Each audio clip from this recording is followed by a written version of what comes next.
Saudara-saudara yang dikasihi Yesus Kristus, setiap saat dan setiap waktu adalah anugerah Allah. Dan hari ini kita masih menerima berkat-Nya melalui firman-Nya. Karena itu terimalah kasih karunia dan damai sejahtera dari Allah Bapa dan dari Yesus Kristus menyertai saudara-saudara sekalian. Amin. Saudara-saudara, hampir di segala zaman orang-orang beragama selalu percaya bahwa Tuhan pada saatnya akan melakukan penghakiman, dalam arti akan mengakhiri segala sesuatu yang hidup. Konsep penghakiman juga berbeda. Ada yang memahami itulah akhir zaman, ada juga yang mengerti bahwa Tuhan akan berkuasa penuh akan seluruh ciptaan. Pemahaman akan datangnya Tuhan ke dunia ini sudah lama dirindukan dari zaman dahulu hingga sekarang. Pengharapan akan datangnya sudah dimulai dari orang-orang percaya. Dan inilah yang berbicara pada kita hari ini, yang berkata, maka tampaklah suatu tanda yang lain dari langit, dan lihatlah seekor naga merah padam yang besar, berkepala 7 dan bertanduk 10, dan di atas kepalanya ada 7 mahkota. Wahyu 12 ayat yang ketiga. Saudara-saudara, inilah penglihatan Rasul Yohanes ketika dia harus mengalami pengisolasian di Pulau Patmos karena pemberitaan Injil. Dia terbuang untuk Kristus, dan keadaan ini akan datang kepada orang-orang percaya pada saat itu.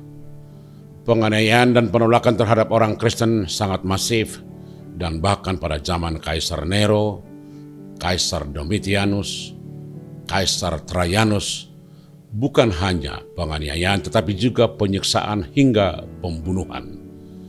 Maka untuk memperingatkan jemaat mula-mula yang akan menghadapi ancaman, itulah Yohanes menulis suratnya kepada jemaat yang berada di diaspora. Saudara-saudara, apapun ancaman dan tekanan, apakah dari penguasa pada zaman itu atau dari agama-agama lokal yang tidak menginginkan perkembangan kekristenan, namun sejarah mencatat bahwa di tengah ancaman seperti itulah justru kelihatan keteguhan dan perkembangan kekristenan sampai menyentuh benua Eropa. Bukan hanya sebatas Asia, tetapi jauh melampaui batasan hingga ke Roma di benua Eropa. Iman orang-orang percaya pada gereja awal itulah kesaksian yang menjadi basis dasar dari pekabaran Injil pada masa itu.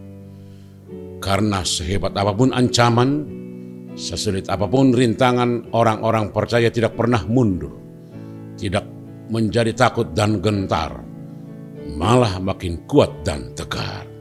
Saudara-saudara, keadaan yang dialami oleh gereja pada mula-mula di zaman Rasul Yohanes tetap akan dialami setiap orang percaya kapanpun. Kalau pada zaman gereja mula-mula mereka mengalami penderitaan karena pemerintah, karena penguasa baik lokal maupun global, kini tantangan kita adalah perubahan zaman dan teknologi yang sangat rentan menggerus iman percaya kita.